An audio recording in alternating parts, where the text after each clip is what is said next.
Hello, my name is Travis Schulhorn, and I'm an air traffic control specialist at the FAA San Antonio International Airport Control Tower, or ATCT. I've been actively involved in air traffic within the San Antonio airspace for the last 12 years.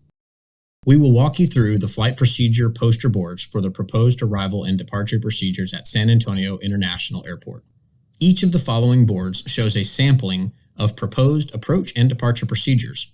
Most boards also show existing flight tracks. Each board will show either arrival or departure aircraft with current day tracks color-coded in blue. Each proposed arrival procedure will also be shown on two separate boards, one providing a zoomed-out view and another showing a zoomed-in view to show additional detail. The flight tracks and procedures are all overlaid on a map of the surrounding area. Each flight procedure board is oriented with north facing up. The name of each flight procedure is shown by an arrow on the map containing a 5-letter name. Arrows for arrival procedures point towards the airport, while arrows for departure procedures point away from the airport. For example, this board shows 5 departures: the Alice, Yoda, Snyder, Timo, and Tejano. These are called SIDs, or Standard Instrument Departures. A few acronyms are used by air traffic controllers explaining the boards and in the text. The spelling of each departure procedure is limited to 5 letters. For example, the spelling of the Alice departure is pronounced Alice. The stars on the board are locations of waypoints, which are fixed navigational points in space that aircraft fly to. Just as with the spelling of procedures, waypoints are spelled with 5 letters. For example, the Tater waypoint would be pronounced Tater.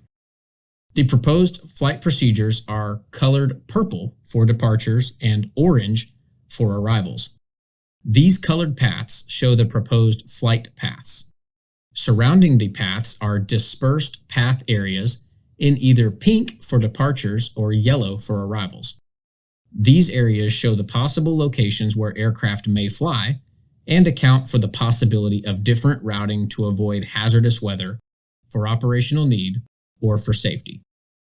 When aircraft fly in these areas, it is typically due to a pilot receiving a compass heading from air traffic control. A vector is a compass heading assigned to an aircraft by an air traffic controller at San Antonio TRACON or the airport tower. The proposed procedures will use satellites for guidance instead of ground-based navigational aids. For arriving aircraft, once the standard terminal arrival route, or STAR, controllers may give the pilot a vector to the final approach or fly the entire procedure and would be issued the Rnp approach. RNP is an acronym for Required Navigation Performance that allows properly equipped aircraft to fly the precise routes all the way to the runway. San Antonio International Airport currently has 4 Rnp approach procedures that are utilized by properly equipped aircraft. These are shown in teal on the maps. Aircraft arriving or departing may be vectored off their procedure for operational need, safety, or for hazardous weather. Aircraft that are vectored are given a different heading to fly than the published procedure. However, controllers would use these proposed procedures as published whenever air traffic conditions allow. The bullet points on the right side provide additional details about the procedure. This board shows an overview of the proposed arrival and departure procedures in the greater San Antonio area. These paths generally follow where aircraft arrive and depart today, especially in areas within a few miles of the airport. As we walk through the boards, we'll talk about each of the operational flows, which is what we call the primary direction aircraft arrive and depart. Primarily, aircraft land and depart into the wind. However, many other factors such as route of flight, weight of aircraft, runway closures, and velocity of wind are also considered, which permit aircraft to arrive or depart other runways to achieve operational advantages. For example, at San Antonio, aircraft may land on one runway and take off on another, such as landing on runway 13 right and departing on runway 4. This board shows an overview of the proposed arrival and departure procedures in relation to military airspace in the greater San Antonio area. Randolph Air Force Base is located 12 miles from San Antonio International Airport and is depicted on the map with the label RND. The large areas of military airspace depicted by the shaded regions are used for military training.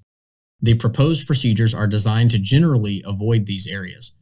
However, civilian aircraft can fly through these military operation areas, or MOAs, if flying under visual flight rules. This board shows a zoomed-out view of the existing flight tracks and proposed departure procedures called SIDS for aircraft departing to the southeast on runway 13 right. Aircraft departing on runway 13 right will initially fly a compass heading given by an air traffic controller to a waypoint. This initial heading is called a vector. From the waypoint, aircraft will continue their departure by following the SID. Aircraft will continue to depart and climb out as they do today, close into the airport below 10,000 feet, while maintaining the existing voluntary noise abatement procedures.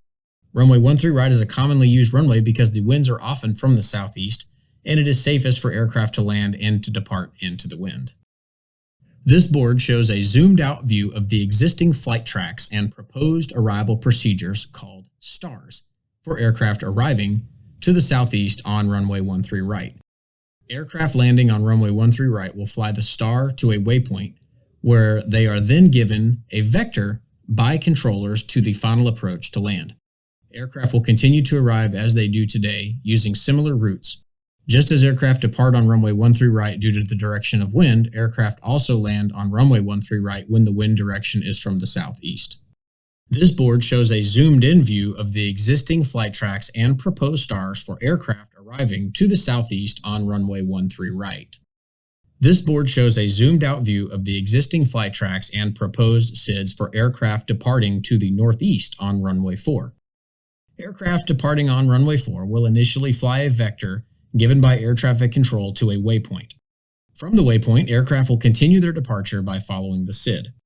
Aircraft will continue to depart and climb out as they do today, close into the airport below 10,000 feet, while maintaining the existing voluntary noise abatement procedures. Aircraft depart on runway 4 year-round, flying initially to the northeast, joining a SID to guide them to their destination. The proposed SIDs are being implemented as part of the FAA's modernization of the National Airspace System. These SIDs are used by San Antonio International Airport, Randolph Air Force Base, as well as other smaller airports. This board shows a zoomed-out view of the existing flight tracks and proposed STARS for aircraft arriving to the northeast on runway 4. Aircraft landing on runway 4 will fly the STAR to a waypoint and are then given a vector to the final approach to land. Aircraft will continue to arrive as they do today using similar routes. Aircraft arrive on runway 4 year-round when the winds come from the north. This board shows a zoomed-in view of the existing flight tracks and proposed STARS for aircraft arriving to the northeast on runway 4. This board shows a zoomed-out view of the existing flight tracks and proposed SIDs for aircraft departing to the southwest on runway 22. Aircraft departing on runway 22 will initially fly a vector given by air traffic controllers to a waypoint. From the waypoint, aircraft will continue their departure by following the SID. Aircraft will continue to depart and climb as they do today, close into the airport below 10,000 feet, while maintaining the existing voluntary noise abatement procedures. Runway 22 is used when winds are from the southwest. This board shows a zoomed-out view of the existing flight tracks and proposed STARS for aircraft arriving to the southwest on runway 22. Aircraft landing on runway 22 will fly the STAR to a waypoint and are then given a vector to the final approach to land. Aircraft will continue to arrive as they do today using similar routes. This board shows a zoomed-in view of the existing flight tracks and proposed STARS for aircraft arriving to the southwest on runway 22. This board shows a zoomed-out view of the existing flight tracks and proposed SIDs for aircraft departing to the northwest on runway 31 left. Aircraft departing on runway 31 left will initially fly a vector given by air traffic controllers to a waypoint. From the waypoint, aircraft will continue their departure by following the SID.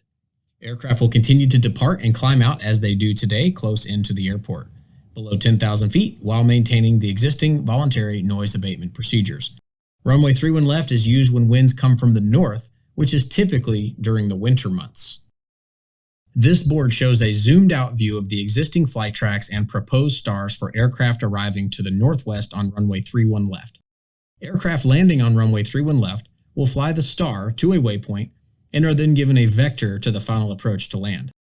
Aircraft will continue to arrive as they do today, using similar routes. As with aircraft departing on runway 31 left, aircraft arriving on this runway is common in the winter months due to the predominant wind direction being from the north and northwest. This board shows a zoomed-in view of the existing flight tracks and proposed SARs for aircraft arriving to the northwest on runway 31 left.